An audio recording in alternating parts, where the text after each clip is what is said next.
Get the Friendo Club set up today and get access to over 700 Going In Raw bonus episodes, our monthly Big Blue predictions challenges, and the ability to ask questions at Going In Raw. We also offer the Steven Larson comic book and exclusive Friendo Club t-shirt. Just hit join here at youtube.com/Steven Larson or go to patreon.com/Steven Larson to sign up. Hey, Friendo, Steve here. Hey, Larson. And welcome back to the Steven Larson Pro Wrestling Podcast. We've been ruining pro wrestling podcasting since 2014.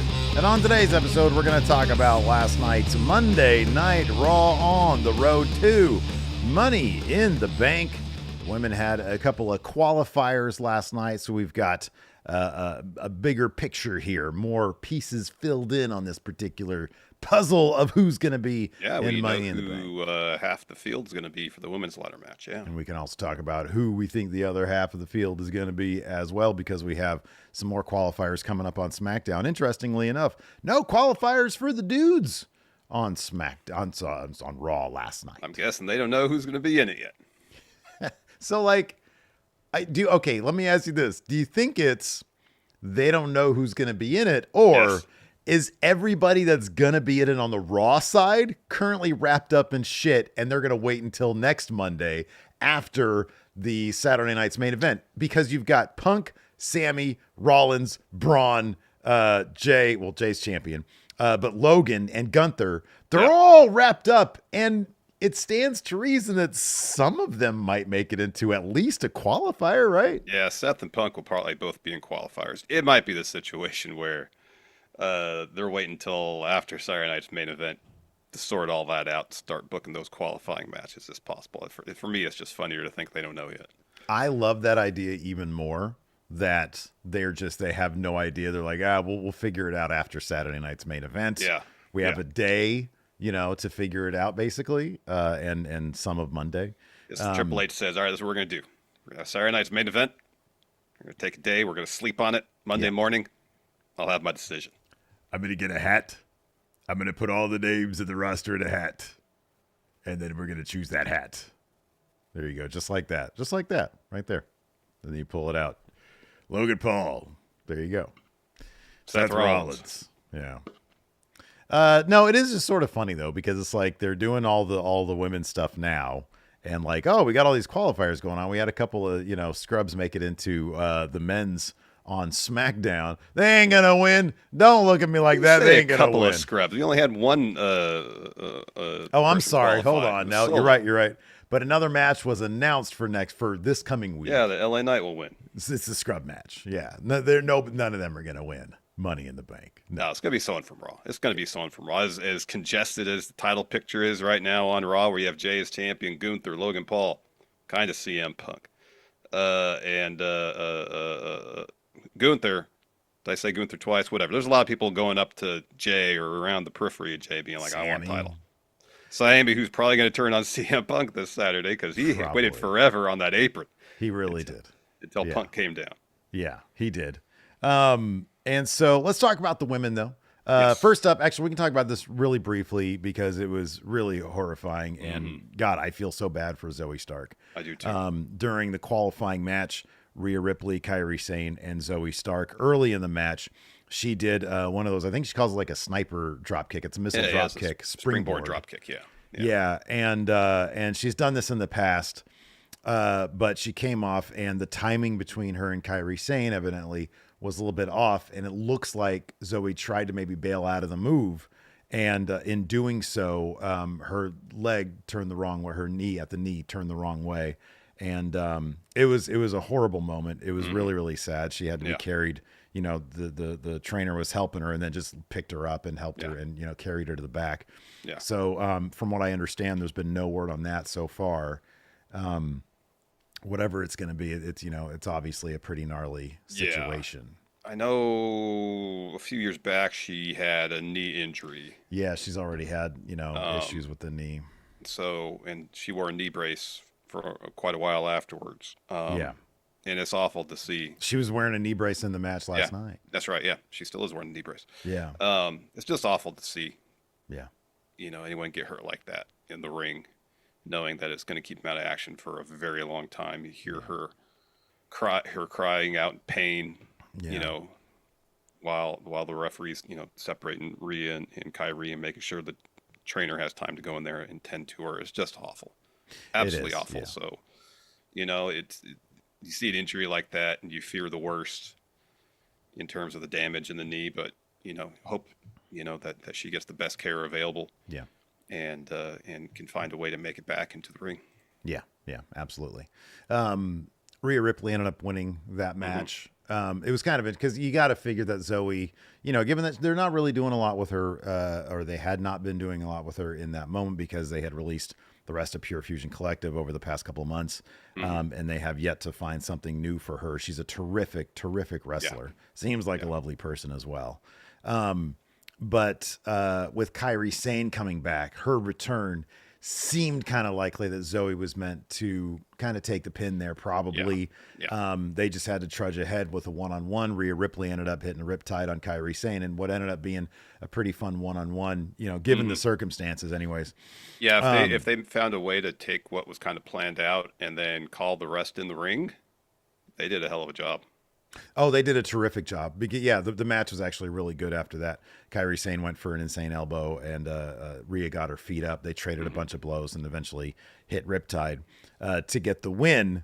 Now that we've got Rhea, we've got Roxanne Perez winning her match. Yep. We've got Alexa Bliss. Yep. So that's half the field for the women. We've got a match coming up, I believe, on SmackDown this week. It's Charlotte, Zelina, and Julia. You got to figure Julia comes out of that. Charlotte right now is in a story, the beginnings of a story with Alexa Bliss, where Alexa says, "You need me. You need a friend." Yeah. I feel like Charlotte losing that match can play into that, right? It could, but also the ladder match itself is an opportunity if Charlotte were to advance to further the story they're doing with Alexa and Charlotte too. So I don't know. Only thing either about Charlotte or Julia. It's one of the two. But. Well, I agree with that. My thing about Julia also is that if you look at what they did with Roxanne, seems to be, stands to reason. So I figure like it might be Julia, given that they're telling a story with Charlotte right now. And then you've got Jade has said that she's going to be in a qualifier. I don't think anyone has been announced, but you got to figure Naomi's going to be in that as well. Mm-hmm. What if? And I don't think, I doubt they do this, but what if Bianca was ready in time for that? Hell of a qualifier right there. Yeah. Big three in a qualifier. Yeah. That'd be hot. That would be. That'd be good. I suspect that maybe, because I don't know what the timetable is for her finger stuff. Yeah, that injury looked pretty gnarly. Yeah, it did. Nia could try to get her way back into the match, or they might put B-Fab in there, perhaps. In any event, if it's Jade, Naomi, and Bianca, B-Fab, Nia, who do you see moving on from that match, getting into this?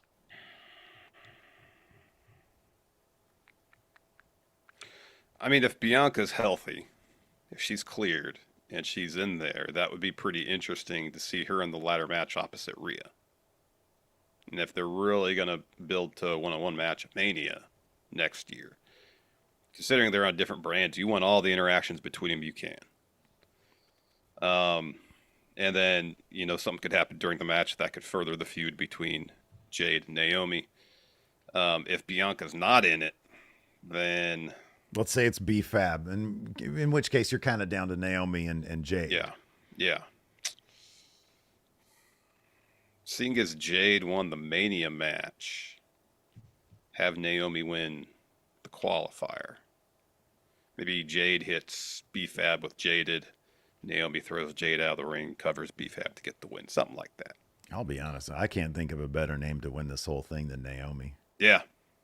I mean, it makes it makes so much sense. Mm-hmm. She's got such a great new coat of paint for this heel persona, new theme song, the caution thing. She's embracing it. She's running with it. She's just absolutely doing a great job with it.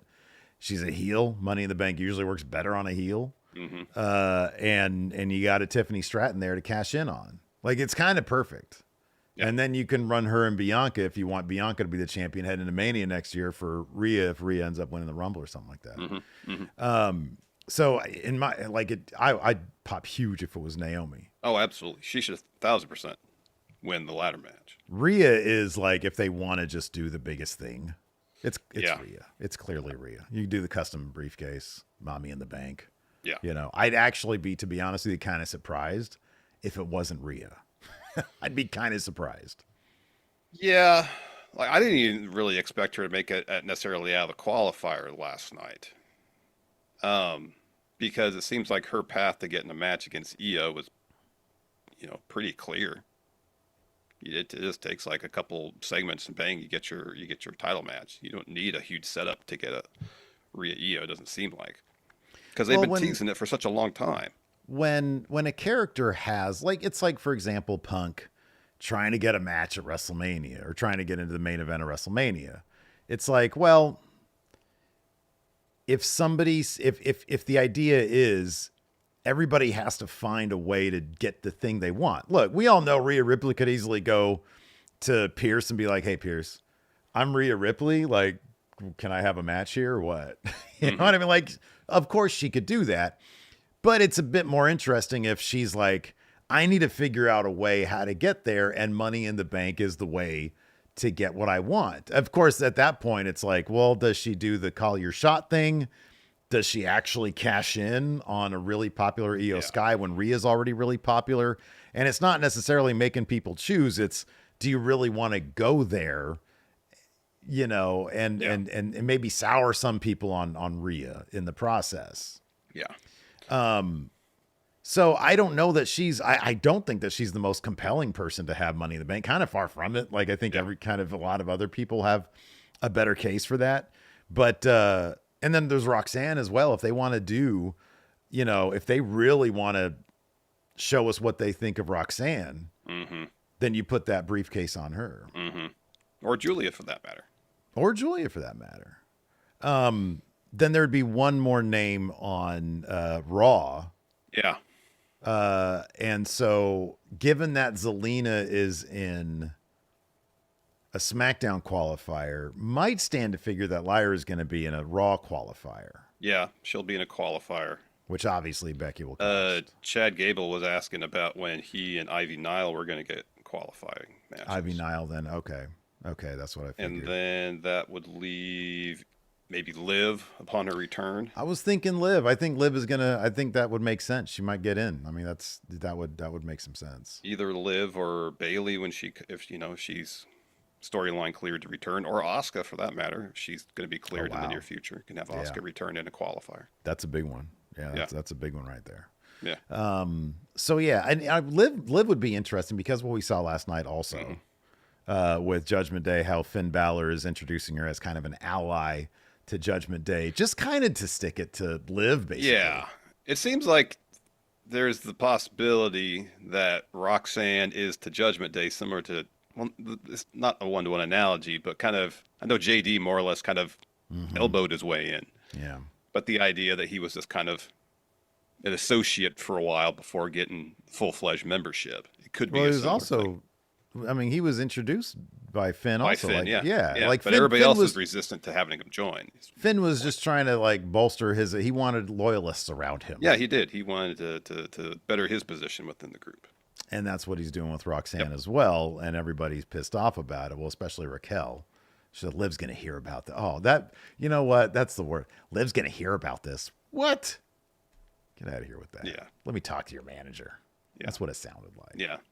That's what it sounds like. Yeah. Anyways, we're going to talk about all that and more, including, oh man, Sheamus put on a G1 match with Grayson Waller. Hard-hitting stuff. That shit was stiff.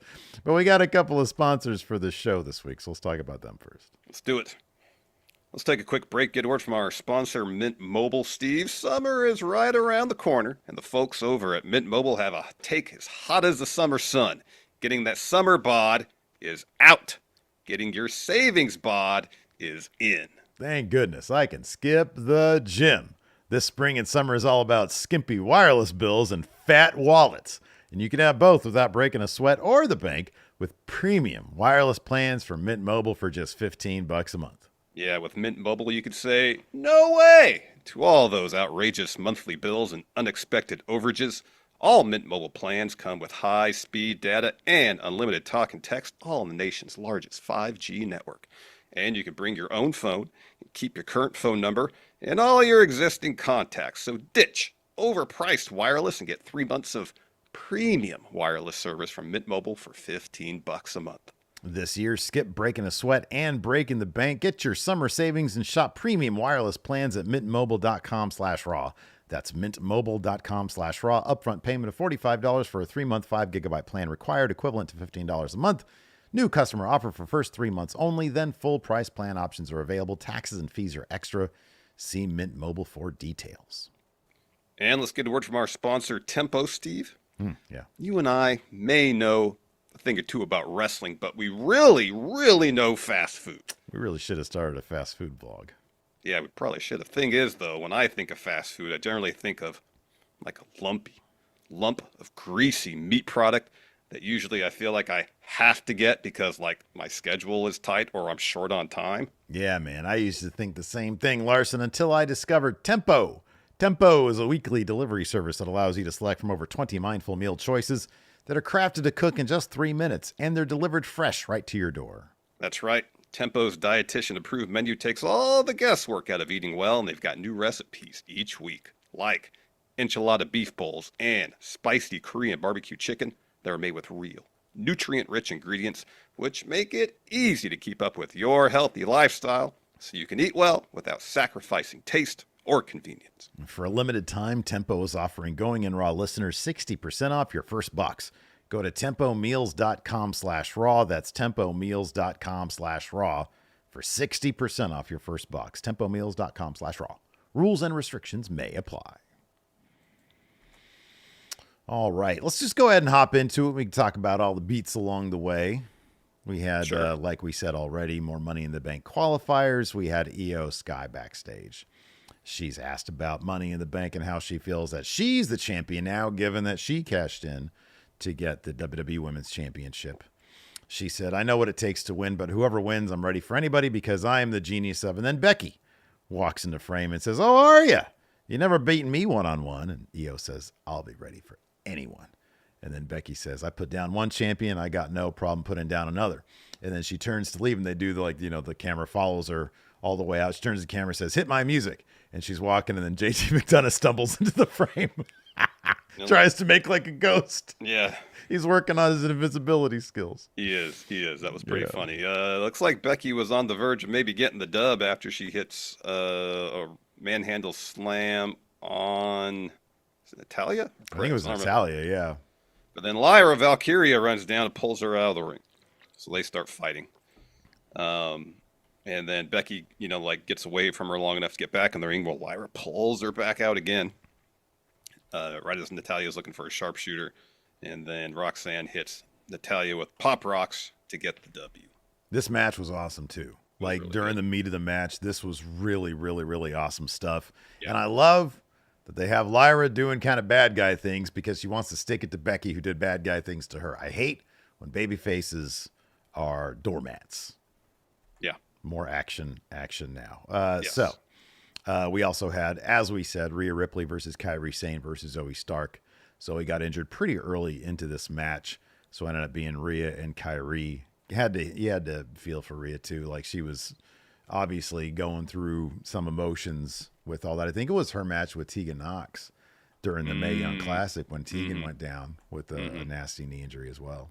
Yeah. In any event, she pulled through. Her and Kairi ended up having a hell of a match.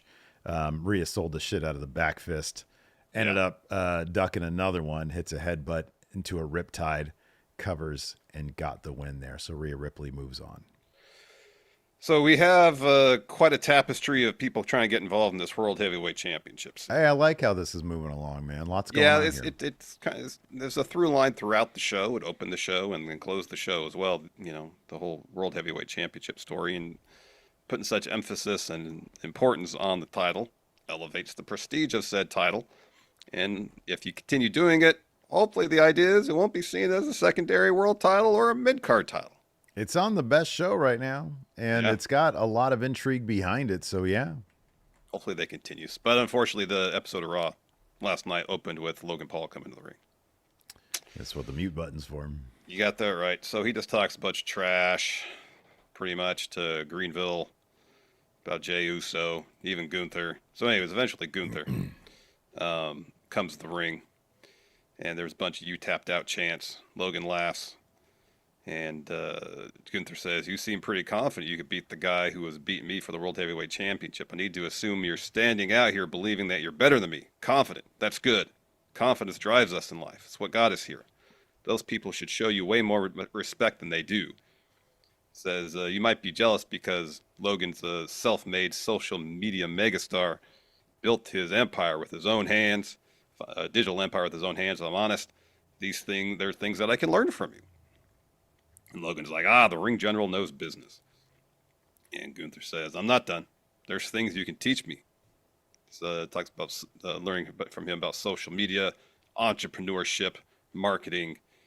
And he says, imagine the headlines. Logan Paul as World Heavyweight Championship. It's great for business.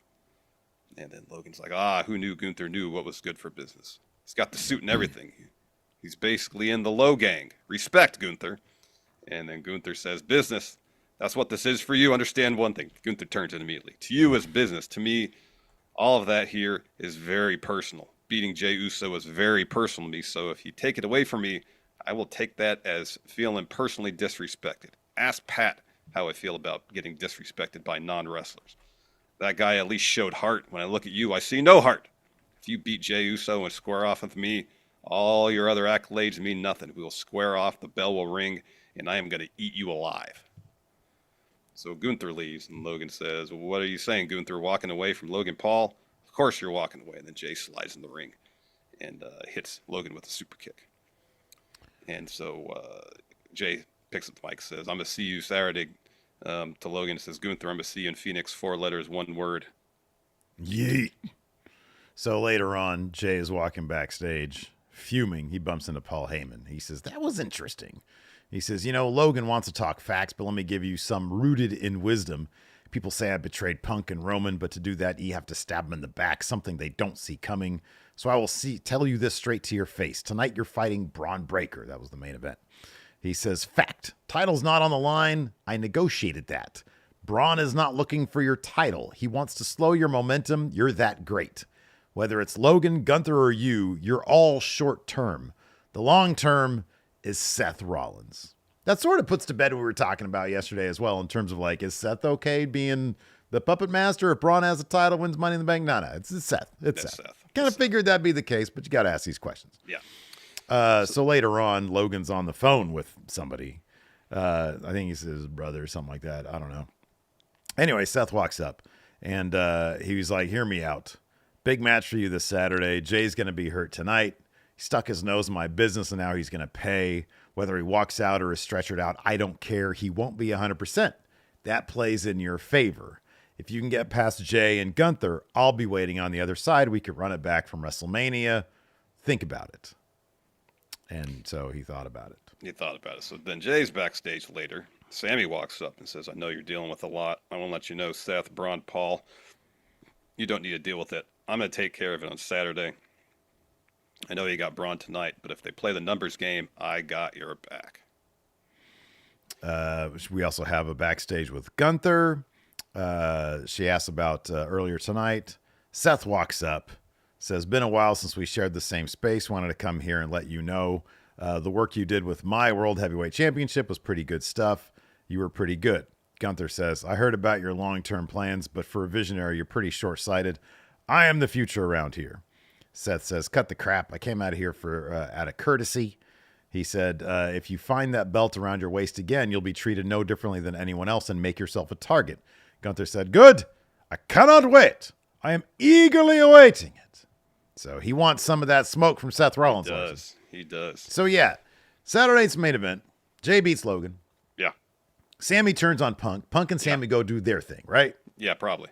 Which leaves Seth and Braun together to pick up the scraps from the post Money in the Bank match. But I guess that means, is Seth going to win Money in the Bank? Is that how that's going to work? Yeah, that's what I feel like is going to happen. Seth's going to win Money in the Bank. He's going to cash in on the Raw after Money in the Bank during the Jey and Gunther match. If they do Seth, Gable, and who else for the qual? I mean, there's a million people for the qualifier. Sheamus, they should you do, could do that. Seth, Gable, and Penta. Oh, yeah, that works. That makes sense. Because Penta's kind of feuding with He's Americano. feuding with Americano, yeah. Yeah, that'd be good. Yeah, the match would be awesome. Yeah, the match would be really good. We also had Jey Uso in the main event facing Braun Breaker. And a fun match. This was a fun match. This was good stuff. What was the finish? But then Braun Seth ends up attacking Jay from behind after Paul Heyman grabs Jay's foot while he's looking for a suicide dive. And when we saw Seth early, we only saw him from like chest up, but he had like a denim jacket, and I was like, oh, I hope he's got the denim bell bottoms back, because that outfit was awesome. Yeah. But he just had some jeans that he just kept on having to pull up. Yeah, we saw Plumber crack a couple times. Yeah. Kept on having to pull up his jeans. So I kept noticing. Anyway, so Seth attacks Jay. I did too. It was very, very conspicuous. Seth lays into Jay, puts him in the ring. Jay fights back, but then Braun joins in on the attack. Sammy's music hits, so then he rushes to the ring and then stands on the apron, just looking at Seth and Braun. Not doing anything until Phil's music hits, so CM Punk comes to the ring. He gets on the apron next to Sammy. They look at each other, and they get in the ring. They start brawling with Seth and Braun. All that Sammy's doing to Seth is just hitting him with some kind of weak-looking punches. That's it. I was wondering for a second if Punk was even there. I was like, what's this crowd chanting CM Punk? He might not be there. It's taking forever to get there. I know. Yeah. So then Seth and Braun send Sammy over the barricade. Punk flies in, takes them all out with like a double axe handle off the barricade. We get the credits, and then we cut to Jay in the ring. He turns around, and then Logan Paul punches him. Let me ask you something. Sure. Let me ask something. What is more likely?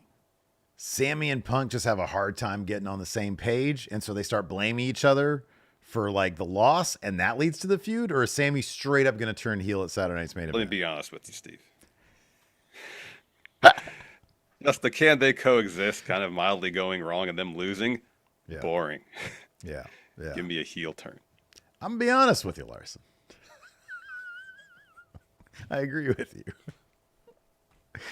Oh, man. Let's see. We need something dramatic happening at Saturday Night's Main Event. Otherwise, I agree. They just kind of come off as kind of like house shows. We're doing a watch, or not? We're not doing a watch along. We're just doing a review afterwards, right? I'm fine with either. Do a watch along. I got to watch it anyways before doing the review. Yeah, I know. Well, I got to sit here and be a clown the entire time. I just want to sit on my couch. You're a clown regardless if camera's on you or not. Yeah, I know, but it's like takes a lot of effort, like to be in front of a camera, a clown. Well, I'll think about it. It'll be a game time decision. Hey, there we go. Y'all keep those notifications on. There we go. Because if Steve wants to do it, Steve will do it. If he doesn't, he won't. Nope. Let's see here. We also had AJ and Penta team up against the Judgment Day. Finn and JD. Larson!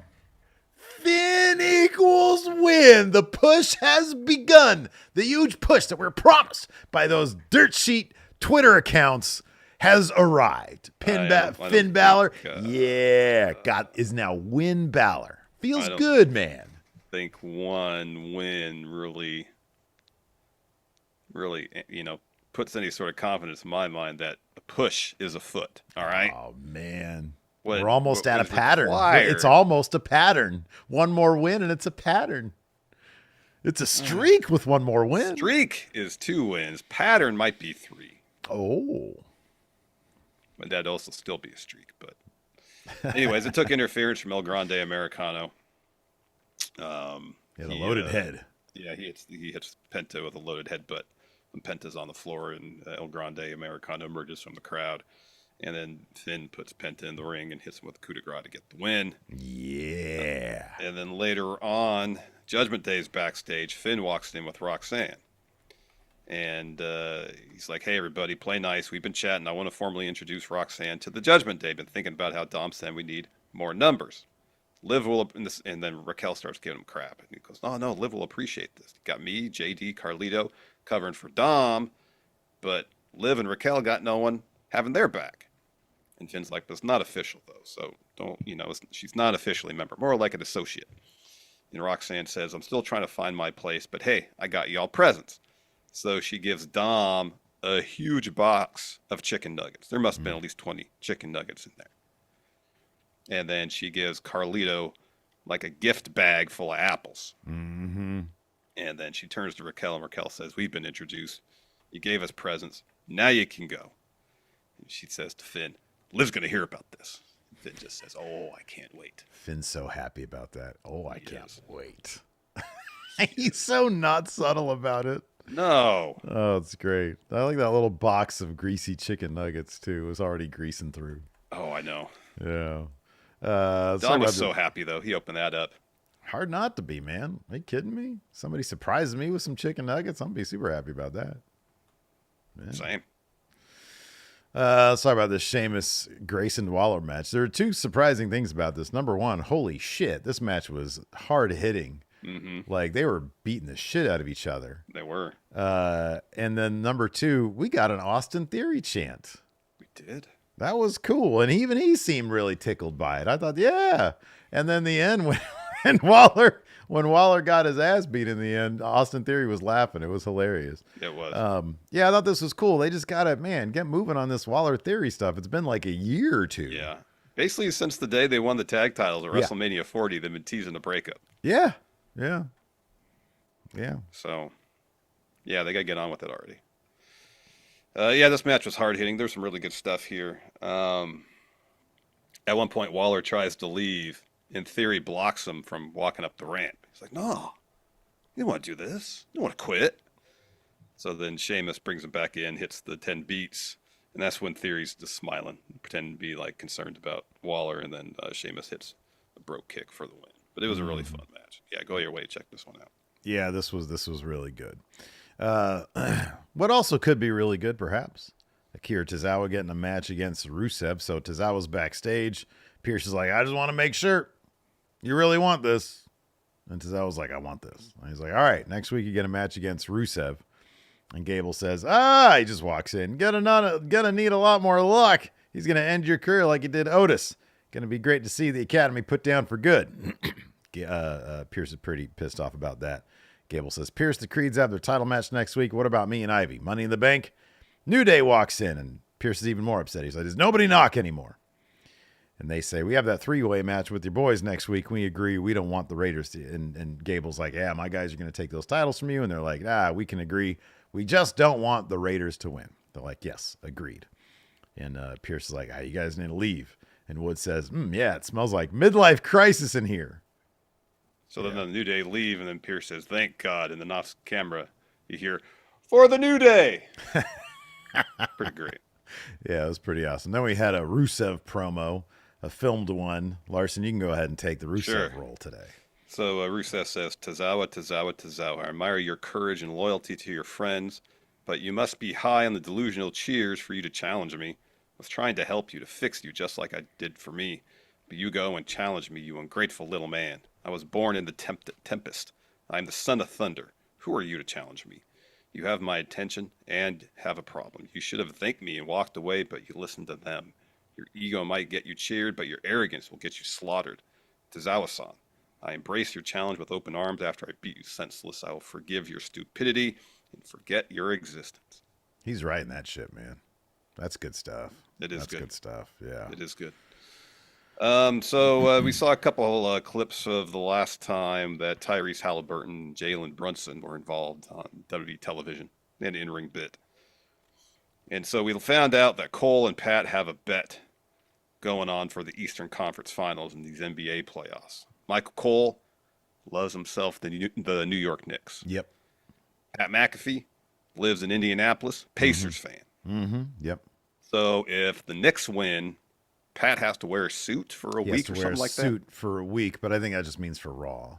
Maybe he has to wear it on his show though too. Oh, maybe. I don't know. And then if the Pacers in a tank top, has to wear a tank top on for Raw. Yeah. So that's pretty fun. And they had Tyrese Halliburton, who it's been announced is one of the NBA players that's going to be in the latest 2K25 DLC. I forget what it's called, but Dunks and Destruction or something like that. Yeah, something like that. So it's Tyrese and then two other NBA players unnamed so far. I'm assuming one of them's going to be Brunson. You'd think so. I would think so. And I'm hoping they got Rodman. Oh, that'd be neat. Yeah, I mean, that would make the most sense. Yeah. Unless they went with another person today, but I don't know who that would be. It should be Undertaker with a Cleveland Cavaliers jersey. It should be, yeah. It should be Anthony Edwards just to have him cross chop. Or Undertaker just standing at that picture of him standing outside the locker room. Yep. And LeBron's like, I'm prepping for a game. Got no time for Undertaker. Yeah. Oh, man. So anyways, they talked to Tyrese Halliburton in his sparsely decorated room. I see that. I'm like, man, you all need to like learn how to decorate your shit. But anyways, so he had a lot to say about stuff. The rivalry between the Pacers and the Knicks, of course, dating back decades now. To the 90s. Because we're old. So, yeah. And then they asked who's his pick for Uso versus Logan. And Tyrese says, Logan's my dude, but he says Jey Uso is going to win. Yeah. Anyway, that was Raw. That was your Raw. Would you like to answer some questions? Let's answer some questions. Yeah. Let's start with this is not a question, but a good idea. Ian Wallace here says Pierce should book Gable into a qualifier with El Grande Americano.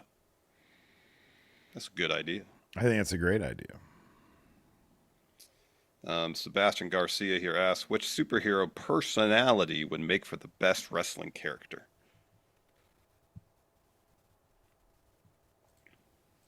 Guy Gardner. Lobo's a good one too. Ken Adams' business firm says, why isn't Cross being featured anymore? Think he pissed someone off, or rather they're going to wait for a return such as him costing someone the briefcase to kickstart an actual feud. I can't speak on specific story stuff or whatever. I kind of feel like Rusev might have taken his TV time. Possible. Like, I'm not saying he'd like literally be copy paste what he's doing right now. No, but the time that might have been allotted developing Crosses. Yeah, I thought maybe with that documentary he had on his YouTube channel that maybe that would kind of kickstart something, but it hasn't yet. So yeah. So people are saying the audio's cutting out. Really? I'm not getting any drop frames here on the on our side. Oh, that stinks. So that's weird. Yeah, there hasn't been anything on Twitch chat about that. Okay. Got a couple people on YouTube. Okay. Mystery Mask says audio good here. Okay. So I don't know. That'd be weird. Okay. CB85 says my audio has been fine. Am I just lucky? So I don't know what's going on. Yeah, it seemed like it's affecting some people, but not others. We'll have to check it when. That's weird. Yeah. Like for some people, okay. Mr. Dope says works fine for me, and then Scott Flamin says audio's cutting out. So why is it for some people on YouTube and other people on YouTube it's fine? I don't know. Maggie says it did for a second for me about 5 minutes ago, but it's been fine since. Now it's working fine. Okay. Well, you guys didn't miss much. We were just talking about Halliburton. All right. Let's see here. Oh, wow. Deontay Grove says, in terms of presentation, how would you guys rank the current champions in WWE? So he says, Obafemi to me is presented more strongly than Dirty Dom. So, yeah. In terms of the power rankings, power rank, based in terms really of on like presentation. Who is, well, presentation and how well they're booked are two different things. Yeah. So like, let's just go with that, with a power rank. Like, who's most powerful?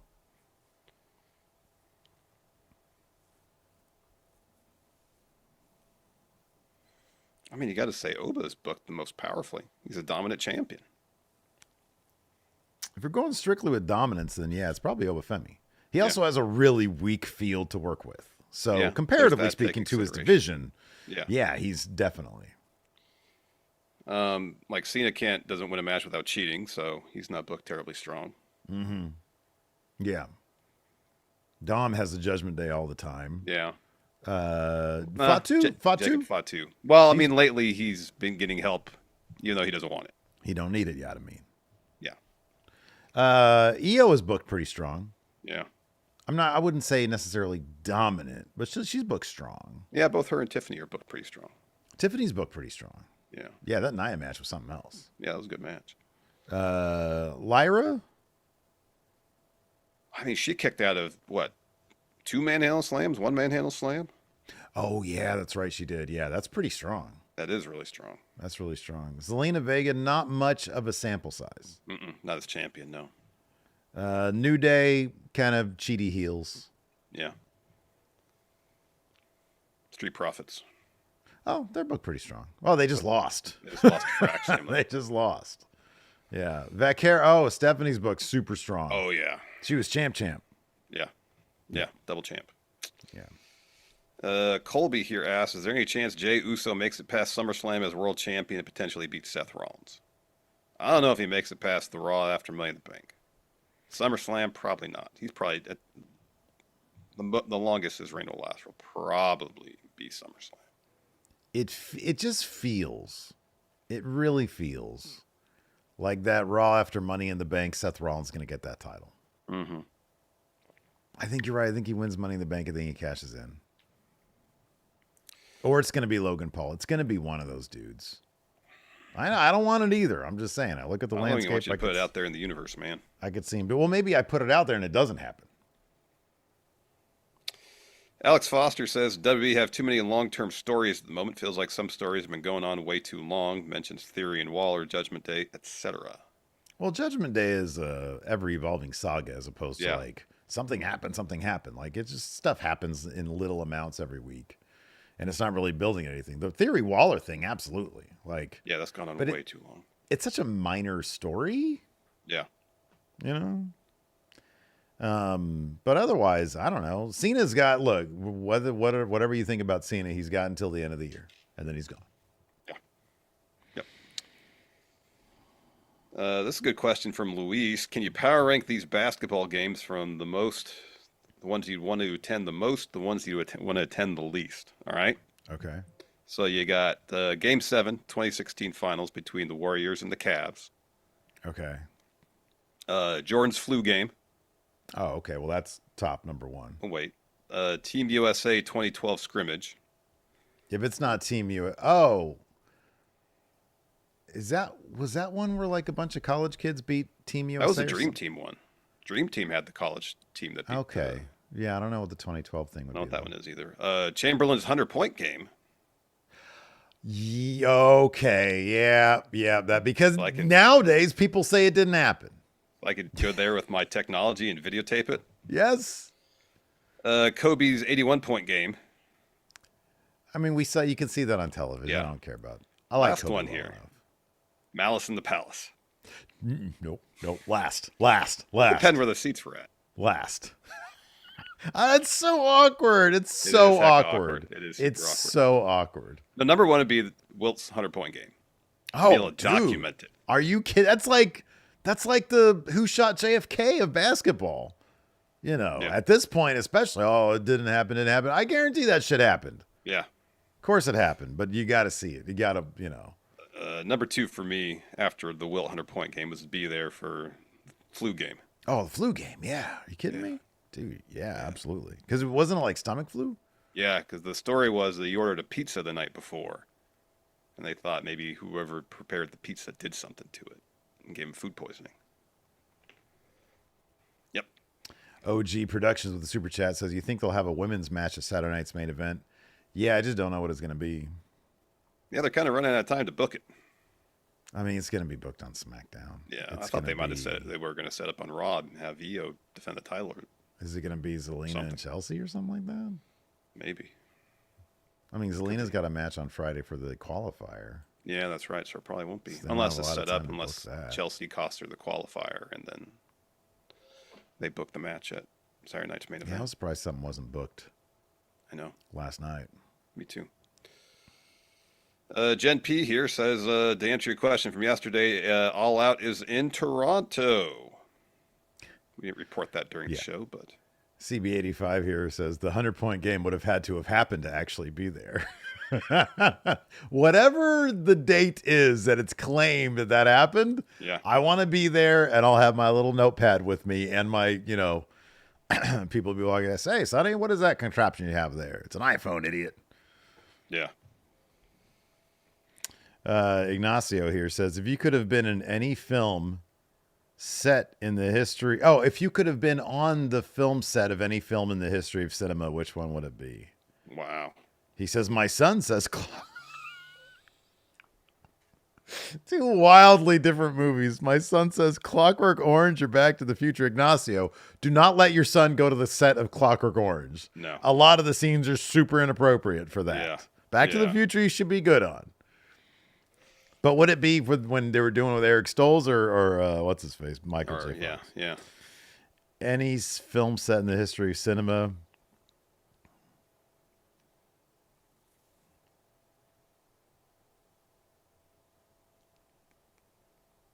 That's a tough one.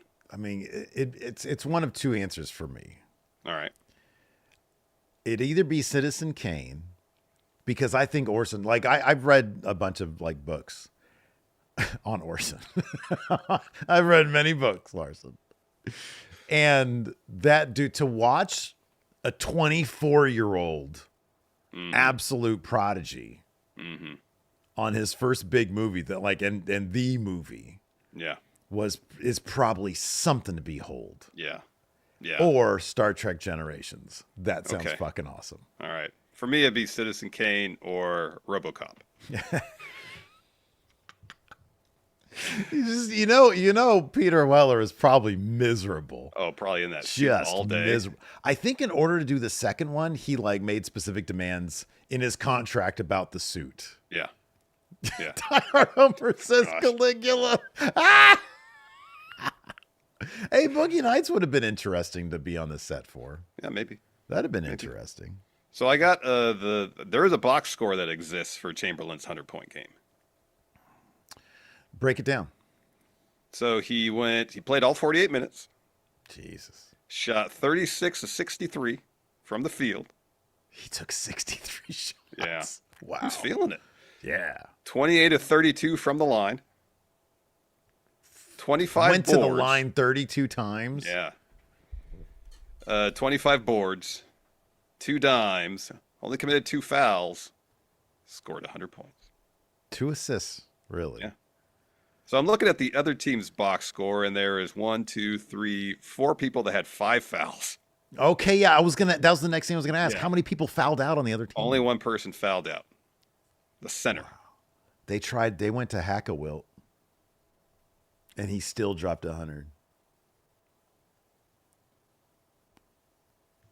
Wow. Does it break it down by quarter or no? Yeah. Not his point scored, but the scoring by quarter. That's yeah. okay. Well, yeah. What was the actual score of the game? Philadelphia Warriors, 169. It was like a 80s Doug Moe Denver Nuggets type. Oh my God. Output there. And then New York Knicks, 147. Jesus. I know they scored 147 and still lost by Did 22. they play 8 quarters? Oh, just 4? What was the score going at each quarter? So the opening quarter was 42-26. Jesus. Second quarter, they don't have, well, I guess it'd be 79-68. So the Knicks outscored in the second quarter. Third quarter, it's 46-38. Mm-hmm. And then the final quarter, 44-41. Wow. Both in favor of Philadelphia. Mr. Dope says Kobe's here's 81 is better. there Kobe's is- 81 was really impressive. So not only did Wilt score 100, but 4 of his teammates scored double digits. Well, yeah, 160. No, Yeah. they got to get that 69 somehow. Yeah. Gee whiz. That's crazy. I mean, there is something to be said when Dope says Kobe's 81 is better. Kobe's 81 might be more impressive given the level of talent when that happened versus, I don't know who the fuck Wilt was playing against. Jabroni Town. I don't really recognize any of these names. Yeah. Like, I don't know if Dave Budd had a long and storied career after this game. As a plumber. Maybe. Hey, there's a guy named here, Donnie Butcher. Wonder what he did during the offseason. That dude ran a deli, man. Danny's Deli. They're like, no, you got to call it the Butcher something, man.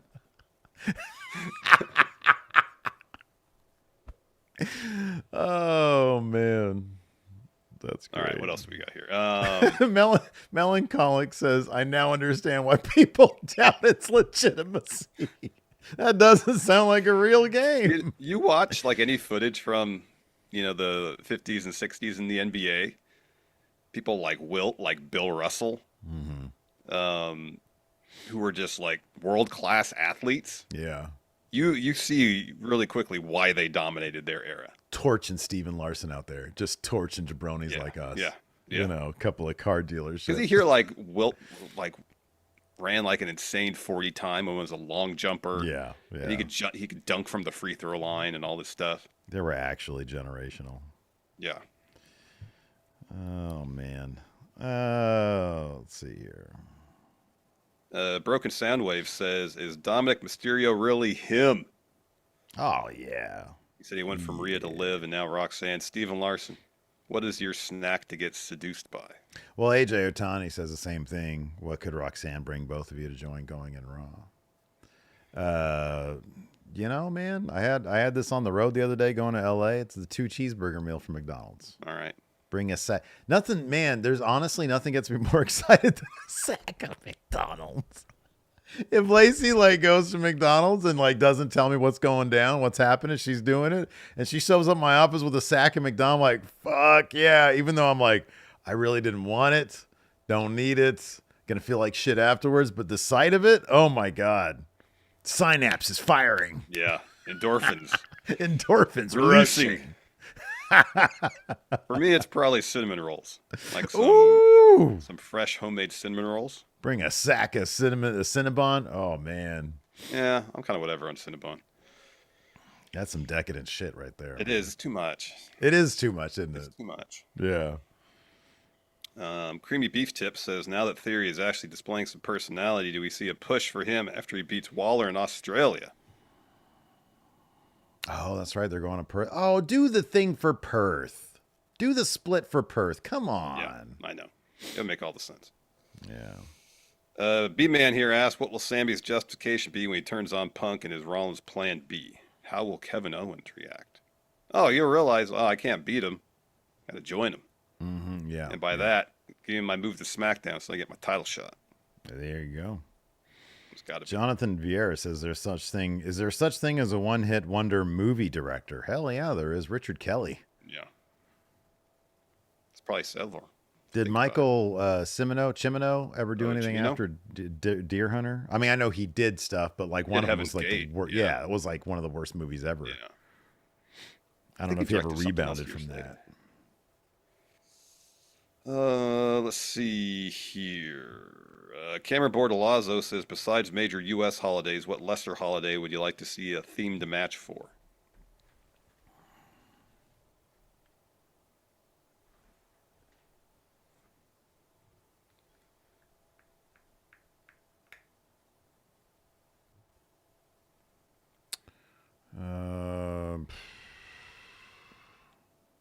I mean, it's not really a holiday, but for National Donut Day. Can you have a theme match for National Donut Day? No, that'd be terrific. I think that's really good. Yeah. Yeah. That's good. I can't beat that one. Anyways, That's going to do it for the show today. Thanks, everybody, for tuning in. We appreciate it. Till next